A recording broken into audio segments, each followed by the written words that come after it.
दोस्तों, आज की कहानी 3 कैदियों की है जिन्होंने जेल से बाहर निकलने का रास्ता तो ढूंढ लिया, लेकिन बाहर आकर उन्हें एक और चीज खोजनी है, वो खजाना जो सालों से दबा हुआ है। क्या ये लोग उस खजाने तक पहुंच पाएंगे या नहीं? चलिए जानते हैं। कहानी शुरू होती है जेल के कई कैदियों से जिनके पैरों में जंजीरें बंधी हुई हैं। 3-3 के ग्रुप में बंधे ये कैदी एक साथ चलते हैं। इन्हीं में से एक कैदी अपने साथी से कहता है, मुझे एक राज पता है जिसे आज मैं तुम्हें बता रहा हूँ, पर इसे किसी और को मत बताना। दरअसल ये तीनों बहुत अच्छे दोस्त हैं और मौका मिलते ही जेल से भागने में कामयाब हो जाते हैं। हालांकि जंजीरों से बंधे होने के कारण उन्हें साथ में ही चलना पड़ता है। भागते भागते उन्हें सामने से आती एक ट्रेन दिखती है। उनमें से एक एवरेस्ट ट्रेन पर चढ़कर वहां बैठे लोगों से पूछता है कि क्या कोई लोहार है जो जंजीरें काट सके, लेकिन वो यह भूल जाता है कि उसके साथी उससे जुड़े हुए हैं और उसे खींचते हुए ट्रेन तक पहुंच जाते हैं। इस मूर्खता पर तीनों एक दूसरे को ताने मारते हैं, लेकिन गलती किसकी है ये तय नहीं कर पाते। आगे चलकर उन्हें एक बूढ़ा व्यक्ति मिलता है जो ट्रॉली चला रहा था और अंधा था। तीनों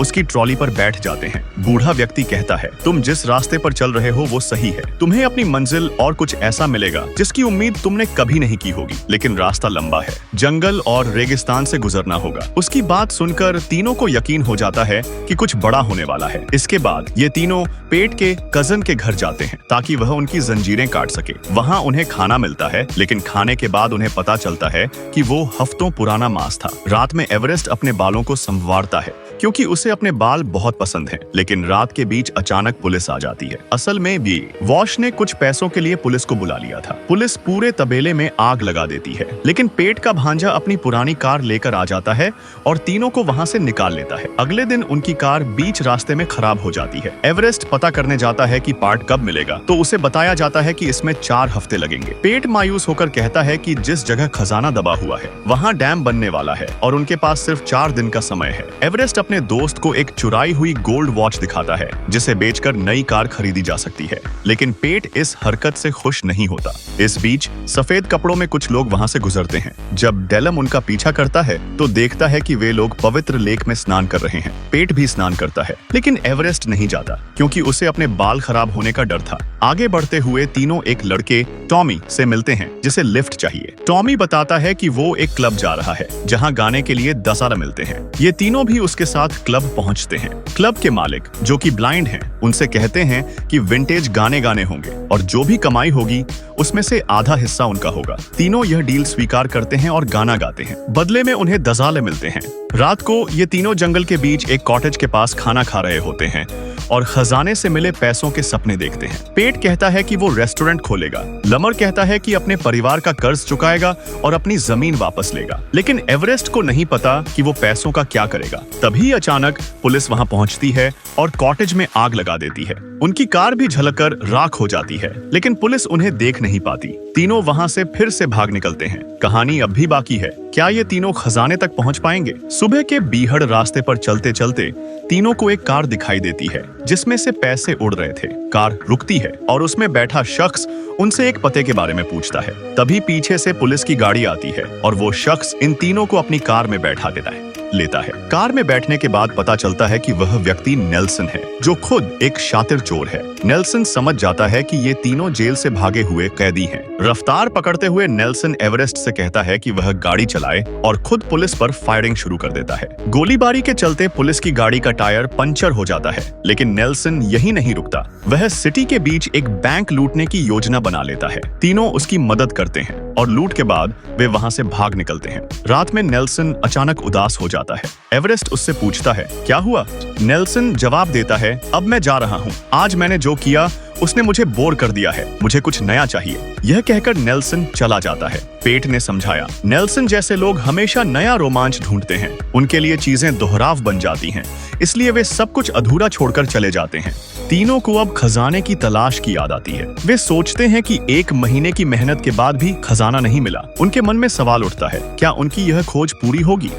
दूसरी ओर मिस्टर ब्लैंड, जो उस क्लब के मालिक थे, परेशान हैं। लोग बार बार उनसे इन तीनों का गाना सुनने की मांग कर रहे हैं। ब्लैंड अपने आदमी को उन्हें वापस लाने का आदेश देता है। उधर नेल्सन द्वारा दिए गए कुछ पैसों से एवरेस्ट अपने बालों के लिए जेल खरीदता है। इसी दौरान पेट और डेलम मौका देखकर बाहर खड़ी कार चुरा लेते हैं। अब इन्हें पैदल चलने की जरूरत नहीं पड़ती। रास्ते में पेट को नदी किनारे से गाने की आवाज सुनाई देती है। वह कार रुकवाकर वहां जाता है। वहां 3 लड़कियां गा रही होती हैं और उन्हें भी साथ में गाने के लिए बुलाती हैं। तीनों थक चुके होते हैं, इसलिए वे मस्ती में शामिल हो जाते हैं। कुछ देर बाद डेलम देखता है कि पेट वहां नहीं है, केवल उसके कपड़े पड़े हैं। वह एवरेस्ट को बताता है और तभी कपड़ों से एक मेढक बाहर निकलता है। डेलम सोचता है कि लड़कियों ने पेट को मेढक बना दिया है, हालांकि एवरेस्ट इस बात को नहीं मानता। डेलम मेढक को साथ लेकर कहता है, हम इसे किसी जादूगर के पास ले जाएंगे ताकि इसे फिर से इंसान बनाया जा सके। वे आगे एक होटल में रुकते हैं, जहां बॉबी नाम का शख्स उन्हें कार ठीक करने का तरीका सिखाने की पेशकश करता है। बदले में वे उसे ढेर सारा खाना खिलाते हैं, लेकिन बॉबी उन्हें धोखा देकर उनका सारा पैसा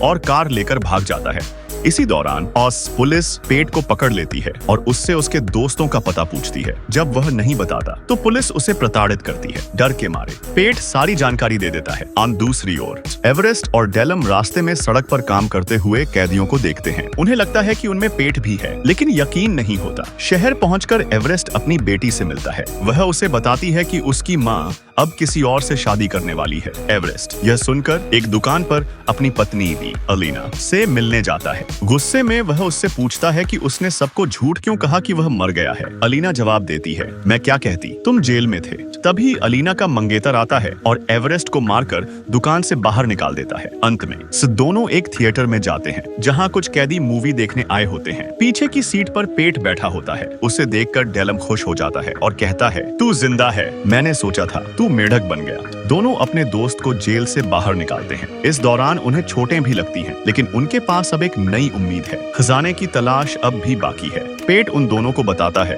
दोस्तों अब हमें वो खजाना कभी नहीं मिलेगा, क्योंकि मैंने पुलिस को सब कुछ बता दिया। वो लोग मुझे मारने वाले थे, मेरे पास और कोई चारा नहीं था। यह सुनकर एवरेस्ट गहरी सांस लेकर कहता है, कोई खजाना था ही नहीं, मैंने तुमसे झूठ कहा था।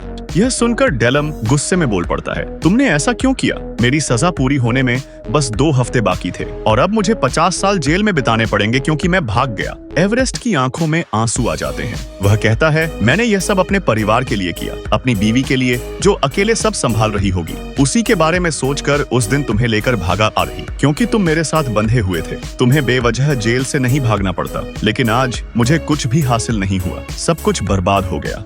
एवरेस्ट की बातें सुनकर पेट उसे सांत्वना देने आगे बढ़ता है। तभी तीनों को कुछ अजीब आवाजें सुनाई देती हैं। पास ही एक कल्ट समूह किसी की बलिश दे रहा था। उसे बचाने के लिए ये तीनों उन्हीं के जैसे कपड़े पहनकर वहां घुस जाते हैं। वहां बॉबी भी मौजूद था, जिसने एवरेस्ट को मास्क में भी पहचान लिया। वह उनके पीछे भागता है, लेकिन वजन ज्यादा होने के कारण कुछ ही देर में थक कर बैठ जाता है। इस बीच तीनों वहां से भागने में कामयाब हो जाते हैं। भागते भागते वे एक शानदार पार्टी में पहुंचते हैं, जहां शहर के बड़े बड़े लोग मौजूद थे। उसी पार्टी में अलीना भी अपने नए पति के साथ शामिल थी। एवरेस्ट ने अपनी हिम्मत जुटाई और अपने साथियों के साथ वहां गया। वह अलीना से हाथ जोड़कर विनती करता है, प्लीज वापस आ जाओ, लेकिन अलीना मानने को तैयार नहीं थी। तभी तीनों ने अचानक अपना गाना शुरू कर दिया। यह वही गाना था जो पहले से ही फेमस था। लाइव परफॉर्मेंस देखकर हर कोई उनकी ओर खिंच गया। पार्टी में मौजूद गवर्नर भी उनकी तारीफ करता है, लेकिन स्टॉकी जो पार्टी में था जलकर सबके सामने ऐलान कर देता है कि ये तीनों जेल से भागे हुए कैदी हैं। कोई उसकी बात पर यकीन नहीं करता।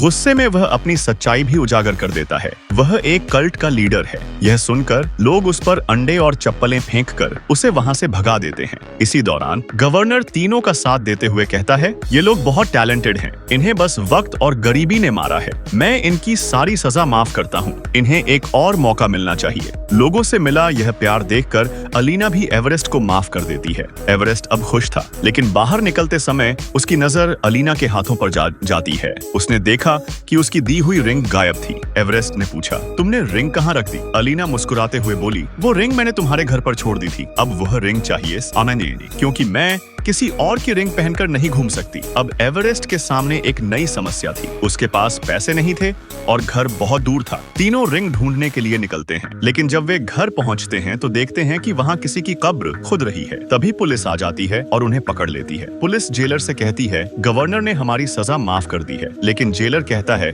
मुझे इसके बारे में कोई जानकारी नहीं है। फांसी की तैयारी शुरू हो जाती है। फंदे पर खड़े होकर एवरेस्ट ऊपर आसमान की ओर देखता है और प्रार्थना करता है, हे भगवान, कुछ चमत्कार कर दो। तभी तेज बारिश होती है। पूरा इलाका पानी में डूब जाता है। पुलिस वाले भी पानी की चपेट में आ जाते हैं। तीनों एक टेबल का सहारा लेकर बाहर निकलने में कामयाब हो जाते हैं। पानी में तैरते हुए उन्हें वह रिंग भी मिल जाती है। जब एवरेस्ट वह रिंग लेकर अलीना के पास जाता है तो वह कहती है, यह तो मेरी आंट की रिंग है। एवरेस्ट गुस्से में कहता है, मैंने अपनी जान पर खेलकर इसे ढूंढा और तुम कहती हो कि यह आंट की रिंग है। लेकिन वह उसे मनाने की कोशिश करता है। इस दौरान वह बूढ़ा आदमी, जिसे कहानी की शुरुआत में देखा गया था, फिर से दिखता है। शायद उसका खजाना इन तीनों की आजादी थी। वह कहता है, खजाना वह नहीं जो मिट्टी में दफन हो, खजाना वह है जो तुम्हें खुद को समझने का मौका दे। आखिरकार तीनों अपनी गलतियों से सीखते हैं, अपने हुनर को पहचानते हैं और एक नई जिंदगी शुरू करते हैं। और इस तरह यह कहानी खत्म होती है। मिलते हैं अगली कहानी में। धन्यवाद।